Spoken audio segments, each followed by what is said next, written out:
Hello friends, कैसे हैं आप। यदि आप भी रोज़ रोज़ के सूजी, बेसन, मैदा, चावल के नाश्ते कर कर के बोर हो चुके हो, तो एक बार आप इस गेहूं के आटे से बने हेल्दी और मज़ेदार नाश्ते को बनाकर ट्राई करें, जिसे हमने बहुत कम तेल में बनाकर तैयार किया है। चलिए तो फटाफट से इस मज़ेदार से नाश्ते को बनाना हम शुरू करते हैं। तो सबसे पहले इसका हम एक डो तैयार कर लेते हैं।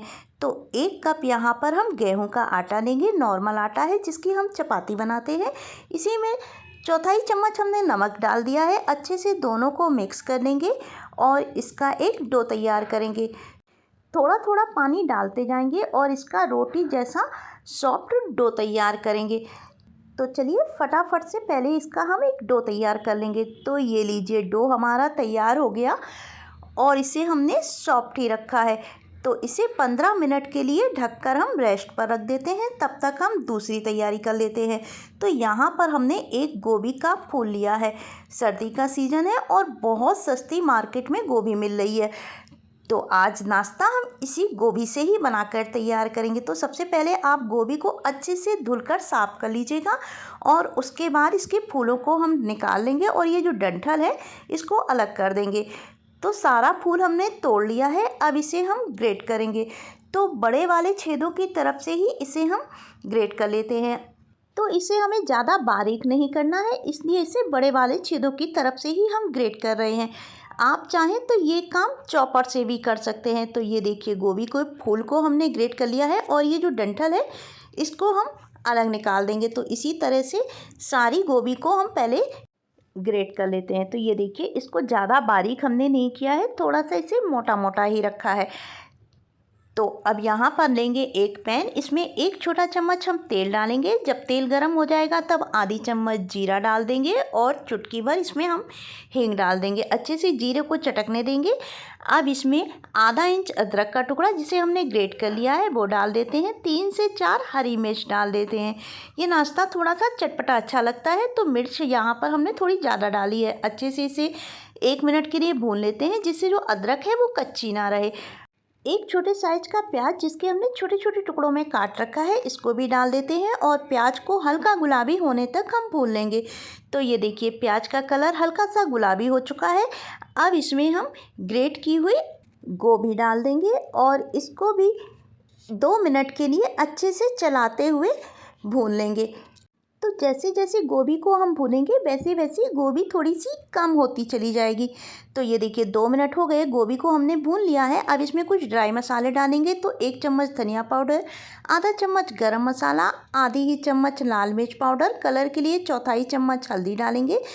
गैस की फ्लेम बिल्कुल लो कर देंगे और अच्छे से मसालों को गोभी में मिक्स करेंगे और 2 से 3 मिनट के लिए इसे हम और अच्छे से भून लेंगे, जिससे गोभी में जो भी मॉइस्चर होगा वो निकल जाएगा। और अब इसमें डाल देते हैं नमक। तो 1 छोटी चम्मच इसमें हमने नमक डाल दिया है और अब इसमें ढेर सारा कटा हुआ हरा धनिया डालेंगे। दोनों चीज़ों को अच्छे से मिक्स कर देंगे। तो धनिया यहाँ पर थोड़ा सा हमने ज़्यादा ही डाला है, क्योंकि धनिया इस नाश्ते में बहुत ही बढ़िया टेस्ट लाता है। दोनों चीज़ों को मिक्स कर दिया है। अब गैस की फ्लेम लो करके 2 मिनट के लिए इसे हम ढक देंगे, जिससे गोभी थोड़ी सी सॉफ्ट हो जाएगी। तो ये देखिए, चटपटी सी हमारे नाश्ते की स्टफिंग बनकर तैयार हो गई। इसे ठंडा होने के लिए रख देते हैं। इधर आटे को रखे भी 15 मिनट हो गए। तो एक बार इसे और अच्छे से मसल कर हम चिकना कर लेते हैं और अब इसका नाश्ता बनाएंगे। तो इसकी छोटी छोटी सी हम पहले लोइयाँ तोड़ लेते हैं। तो चलिए पहले हम एक लोई बना लेते हैं। तो ये देखिए, एक लोई बनकर तैयार हो गई। अब इस पर थोड़ा सा सूखा आटा लगा लेंगे और इसको बेल लेंगे। तो जैसे हम रोटी बेलते हैं उतना ही पतला इसको हम बेल लेते हैं। तो ये देखिए, इसको हमने बेल लिया है और इसको रोटी जितना पतला ही रखा है। अब नाश्ता एक साइज का बने तो इसके लिए यहाँ पर हमने एक कटोरी ली है। इससे गोल गोल रोटी हम काट लेते हैं।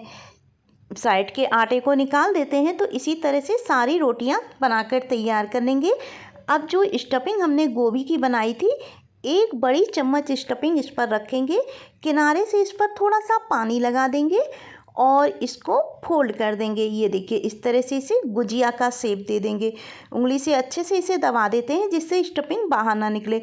और ये नाश्ता देखने में अच्छा लगे तो एक फोक की सहायता से इस पर एक डिज़ाइन बना देते हैं, तो इससे स्टफिंग बाहर भी नहीं निकलेगी और हमारा नाश्ता देखने में भी अच्छा लगेगा। तो इसी तरह से पहले हम सारा नाश्ता बनाकर तैयार कर लेते हैं। तो ये देखिए सारा नाश्ता बनकर तैयार हो गया और 1 कप आटे में 8 पीस हमारे बनकर तैयार हो गए। तो अब इन्हें हम स्टीम करेंगे।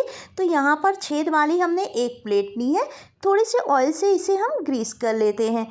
और अगर आपके पास स्टीमर हो तो आप इन्हें स्टीमर में भी स्टीम कर सकते हैं। अब पूरे नाश्ते को हम प्लेट पर रख देते हैं, थोड़ी थोड़ी सी दूरी पर रखेंगे क्योंकि जब इन्हें हम स्टीम करेंगे तो ये थोड़े से फूल जाएंगे। तो इधर पानी गर्म होने के लिए पहले ही हमने रख दिया था। प्लेट को रख देते हैं और इसे ढककर हाई फ्लेम पर 15 मिनट के लिए हम स्टीम करेंगे। तो 15 मिनट हो गए हैं, चलिए तो चेक कर लेते हैं। तो ये देखिए नाश्ता बहुत अच्छे से स्टीम हो गया है और थोड़ा सा ये फूल भी गया है। तो अब इसे हम ठंडा होने के लिए रख देते हैं और जब ये पूरी तरह से ठंडे हो जाएंगे तब इनको हम निकाल लेंगे। तो ये देखिए बिल्कुल भी ये चिपके नहीं है, बहुत आसानी से निकल गए। आप चाहें तो इस नाश्ते को ऐसे भी खा सकते हैं, बहुत ही ज़्यादा ये टेस्टी लगते हैं। पर हम इस पर एक तड़का लगाते हैं। तो एक पैन में थोड़ा सा हमने तेल लिया है, इसमें 1 चम्मच सरसों दाना, 1 चम्मच सफ़ेद वाला तिल और आधी चम्मच कश्मीरी लाल मिर्च कलर के लिए डाल दी है। पूरे तड़के को पैन पर फैला लेते हैं और अब नाश्ते के सारे पीसेस को एक एक करके इस तड़के पर रख देंगे जिससे तड़का सारे नाश्ते पर अच्छे से लग जाए। अब इन्हें पलट देते हैं। तो बस कुछ सेकंड के लिए इन्हें इसी तरह से उलट पलट करते हुए दोनों साइड से तड़के को नाश्ते पर लगा लेंगे। तो ये देखिए मज़ेदार सा हमारा गेहूं के आटे से बना नाश्ता बनकर तैयार हो गया। आपने गोभी की सब्जी और गोभी के पराठे तो बहुत बार खाए होंगे, एक बार इस मज़ेदार से गोभी के नाश्ते को भी बनाकर ज़रूर ट्राई करिएगा। ऊपर से कटा हुआ हरा धनिया डाल देते हैं। तो ये चटपटा सा नाश्ता सर्व करने के लिए बिल्कुल तैयार है। उम्मीद है आपको आज की हमारी ये रेसिपी ज़रूर पसंद आई होगी। तो कैसी लगी आपको आज की हमारी ये मज़ेदार से नाश्ते की रेसिपी कमेंट करके हमें ज़रूर बताइएगा। और यदि आपको हमारी ये रेसिपी ज़रा भी अच्छी लगे तो प्लीज़ उसे लाइक और शेयर ज़रूर करें। चैनल को सब्सक्राइब करना बिल्कुल भी ना भूलें। ऐसी ही नई रेसिपी के साथ नेक्स्ट वीडियो में हम आपसे फिर मिलेंगे। Thank you.